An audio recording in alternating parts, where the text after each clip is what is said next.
गोपाल एका जिद्दी मुलाची संघर्ष गाथा। ही कथा आहे गोपाल नावाच्या एका लहान मुलाची, ज्याच्या आयुष्याचा प्रवास संघर्षातून सुरू झाला।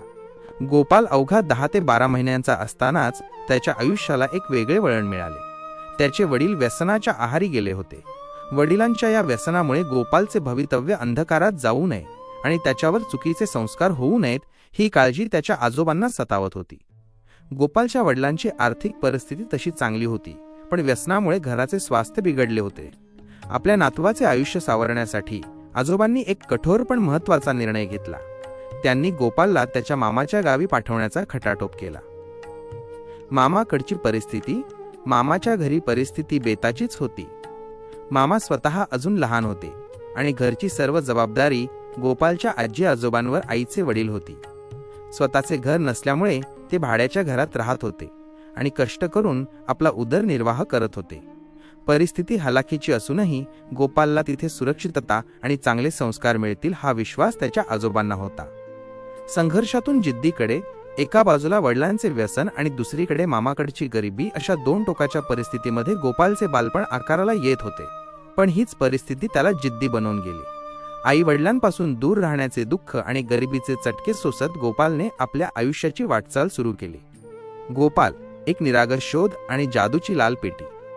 गोपाल जेव्हा मामाच्या गावी आला तेव्हा तो इतका लहान होता की त्याला आपल्या खऱ्या आई वडिलांची पुसटची कल्पनाही नव्हती। त्याला त्याचे गाव कोणते, त्याचे आई वडील कोण हे काहीच ठाऊक नव्हते।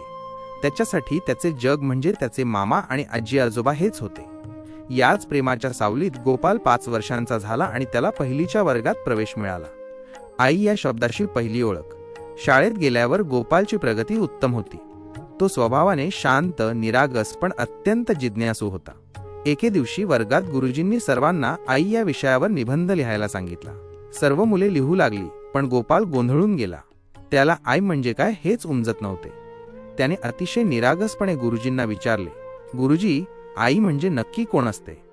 गोपालचा हा प्रश्न ऐकून गुरुजी क्षणभर थबकले। त्यांना प्रश्न पडला की या वयातल्या मुलाला आई ठाऊक नसावी। नंतर जेव्हा गुरुजींनी त्याच्या आजी आजोबांकडे चौकशी केली तेव्हा त्यांना सत्य समजले। गोपालच्या मनावर आई वडिलांच्या आठवणींचा कोणताही ठसा नव्हता, कारण तो त्यांच्यापासून खूप आधीच दुरावला होता। पत्र आणि ती जादूची पेटी। दुसऱ्या एका दिवशी शाळेत गुरुजींनी आईला पत्र लिहा असा अभ्यास दिला। गोपाल घरी गेला आणि त्याने आजीला विचारले, आजी, माझी आई कुठे आहे? आजीने त्याचे मन राखण्यासाठी सांगितले, तुझी आई लांबच्या गावाला गेली आहे, ती तुला नक्की भेटायला येईल। दुसऱ्या दिवशी गोपाल शाळेत गेला। त्याने पत्राच्या कागदावर फक्त एकच ओळ लिहिली होती, आई, तुझी खूप आठवण येते, तू लवकर ये। त्याने गुरुजींना विचारले की हे पत्र आईला कसे मिळणार? गुरुजींनी सहजतेने उत्तर दिले, बाळा, आपल्या चौकात जी लाल रंगाची पेटी आहे त्यात हे पत्र टाकले की ते तुझ्या आईपर्यंत पोहोचेल। लहानग्या गोपालला वाटले की ती लाल पेटी म्हणजे कोणती तरी जादूची पेटी आहे जी त्याचे मन त्याच्या आईपर्यंत पोहोचवेल। त्या एका पत्रात गोपालची संपूर्ण ओढ आणि आईला पाहण्याची तीव्र इच्छा साठवलेली होती। मंद्रुपचे माऊली वैजनाथ नागनाथ भागवत गोपालची ही कथा त्याच्या त्या जिज्ञासू वृत्तीची साक्ष देते। आई माहिती नसतानाही केवळ आई या शब्दासाठी त्याने दाखवलेली ती तळमळ मनाला चटका लावून जाणारी आहे। तुटलेली आशा आणि आजोबांचा कठोर शब्द। गोपालने एका कोऱ्या कागदावर आपल्या मनातील भावना उतरवल्या होत्या। आई, तुझी आठवण येते। त्याला पत्ता काय असतो हे ठाऊक नव्हते। तो धावत त्या लाल पेटीपाशी गेला आणि कुतूहलाने त्यात डोकावू लागला। तिथे उभ्या असलेल्या पोस्टमनने तो कोरा कागद बघितला आणि विचारले, बाळा, पत्ता कुठे आहे? पत्र नक्की पाठवायचं कुणाला? गोपालने निरागसपणे उत्तर दिले, माझ्या आईला। पोस्टमनने विचारले, तुझ्या आईचं गाव कोणतं? गोपाल पुन्हा धावत घरी गेला आणि आजीला विचारले। आजीच्या तोंडून सहज शब्द बाहेर पडला, मंद्रुप। तो शब्द कानात साठवून गोपाल पुन्हा पेटीपाशी आला। पत्रावर तो शब्द लिहिला आणि ती जादूची पेटी आपली आई घेऊन येईल या आशेने पत्र आत टाकून दिले। आईची प्रतीक्षा आणि अचानक आलेले पाहुणे। त्यानंतर दररोज शाळेला जाताना गोपाल त्या पेटीपाशी थांबायचा। त्याला वाटायचे याच पेटीतून आई बाहेर येईल। आईच्या भेटीची ही वेडी ओढ त्याला अस्वस्थ करत होती। एके दिवशी त्याच्या घराबाहेर एक उंच म्हातारी व्यक्ती उभी असलेली त्याला दिसली। डोक्यावर फेटा, हातात काठी आणि चेहऱ्यावर अनुभवाचे वलय। आजी आजोबा त्यांच्या पाया पडले आणि गोपाललाही वाकायला सांगितले। आजी म्हणाली, हे तुझे आजोबा आहेत आईच्या गावचे। गोपालचा आनंद गगनात मावेनासा झाला. त्याला वाटले पत्र आईपर्यंत पोहोचले आणि आता हे आजोबा मला आईकडे घेऊन जातील. तो आनंदाने गल्लीतल्या मुलांना सांगू लागला, माझे आजोबा आलेत, आता मी गावाला जाणार. एक कठोर सत्य चहापाणी झाले. हे आजोबा काशीची पदयात्रा करून परतताना विसाव्यासाठी आले होते. निघताना त्यांनी गोपालला जवळ घेतले, पण त्यांच्या तोंडचे शब्द गोपालच्या काळजाला घर पाडणारे होते. आजोबा म्हणाले, बाळा, तू काहीही कर, पण गावाकडे येण्याचा विचार करू नकोस. तिथे पैसा आहे पण संस्कार नाहीत. तुझ्या वडिलांच्या व्यसनामुळे तिथली परिस्थिती खूप वाईट आहे. तू इथेच राहिला तर सुधरशील, तिकडे आलास तर तुझे आयुष्य उद्ध्वस्त होईल. आजपासून गावचे नावही काढू नकोस. इतका वेळ आनंदाने उड्या मारणारा गोपाल एका क्षणात शांत झाला. आईला भेटण्याची त्याची सर्व स्वप्ने त्या एका वाक्याने धुळीला मिळवली. आजोबा निघून गेले आणि गोपाल एका कोपऱ्यात जाऊन बसला. आपले डोकं गुडघ्यात खुपसून डोळ्यांत अश्रू दाटलेले असताना तो सुन्नपणे जमिनीकडे बघत राहिला. ज्या गावाची त्याने स्वप्ने पाहिली होती त्या गावाने त्याला स्वीकारायला नकार दिला होता. मंद्रुपचे माऊली हा प्रसंग गोपालच्या मनावर झालेला फार मोठा आघात होता. ज्या वयात मुलांनी खेळायचे असते त्या वयात त्याला संस्कार आणि व्यसन यांसारख्या शब्दांमुळे स्वतःच्या घरापासून दूर राहण्याची शिक्षा मिळाली. गोपाल, परकी वाटणारी आई आणि पत्राचा पुरावा. आजोबांच्या त्या कठोर शब्दांनंतर गोपालच्या मनात विचारांचे काहूर माजले होते. आजोबांनी जरी त्याला गावी न येण्यास बजावले होते तरी त्यांनी सांगितलेल्या गप्पांमधून गोपालने आपल्या घराचे एक चित्र उभे केले होते.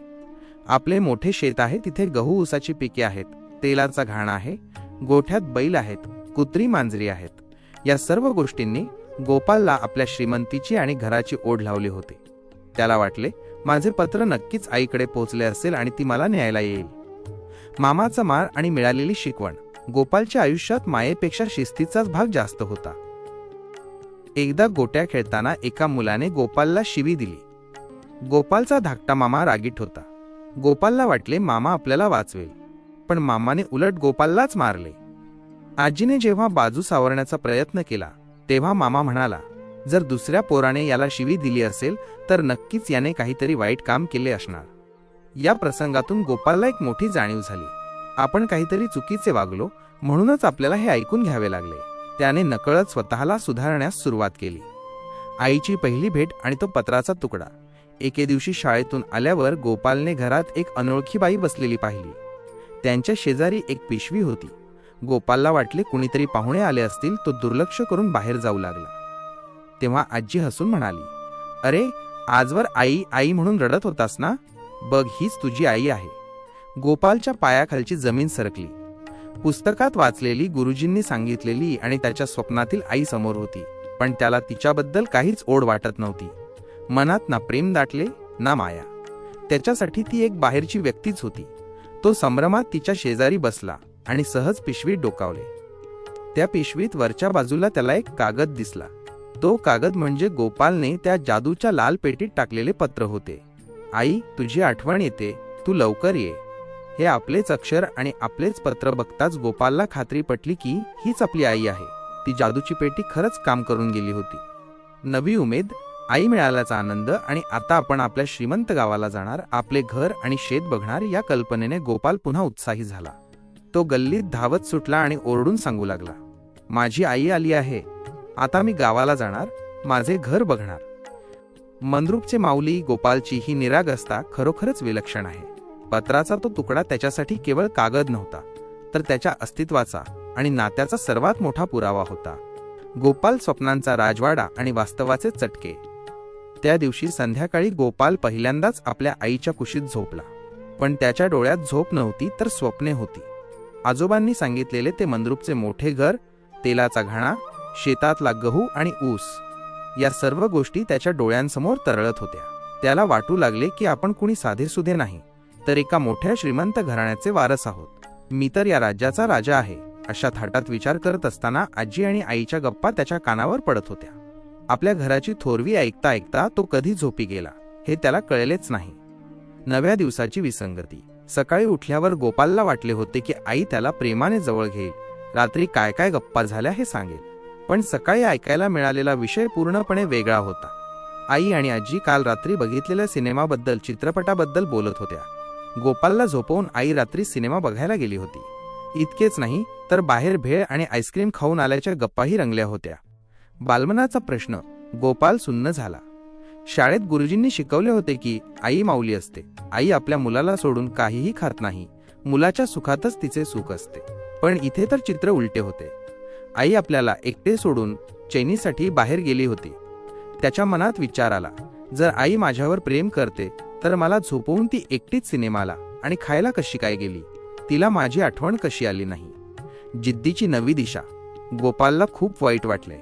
त्याच्या मनात आईबद्दलच्या प्रतिमेला तडा गेला होता. पण तो जिद्दी होता. त्याने मनाशी विचार केला की कदाचित गावाला गेल्यावर सगळं काही ठीक होईल.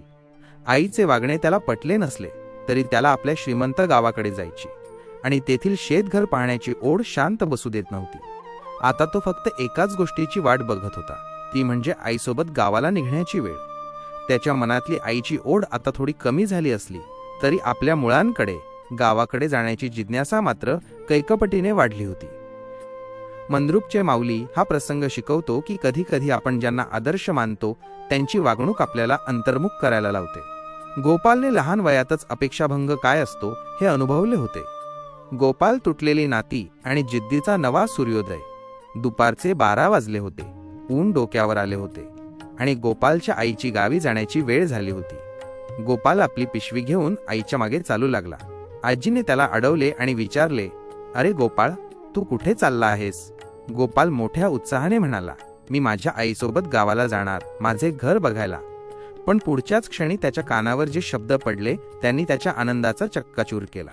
आई अत्यंत कठोरपणे म्हणाली, मी तुला नेणार नाही, तुला इथेच राहावे लागेल. टांग्यामागची ती आर्त धाव. गोपालने हट्ट धरला. तो रडू लागला, ओरडू लागला. आजीने त्याला घट्ट धरून ठेवले होते. पण गोपालच्या अंगात आईला भेटण्याची आणि आपले घर पाहण्याची एक वेगळीच शक्ती संचारली होती. आई टांग्यात बसली आणि टांगा चालू झाला.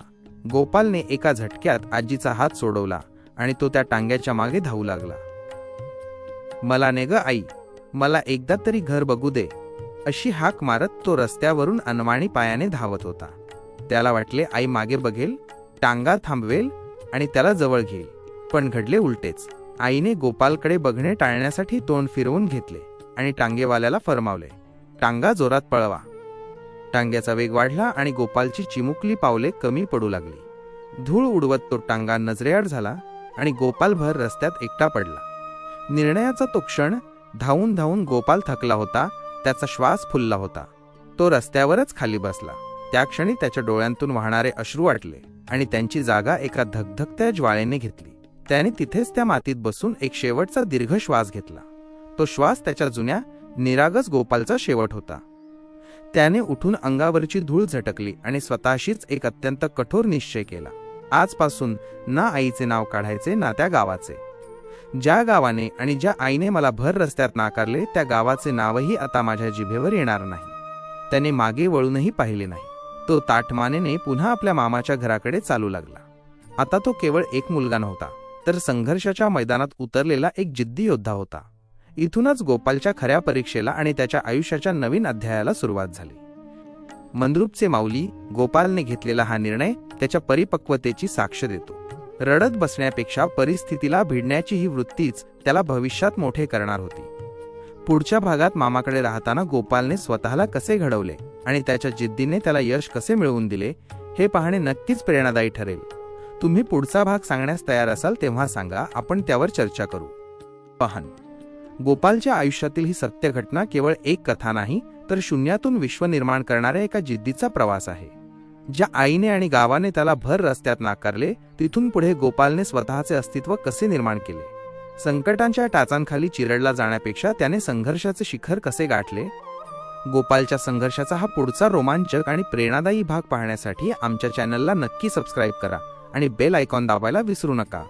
तुमचा एक सबस्क्राईब आम्हाला ही सत्याची शिदोरी लोकांपर्यंत पोहोचवण्यास बळ देईल.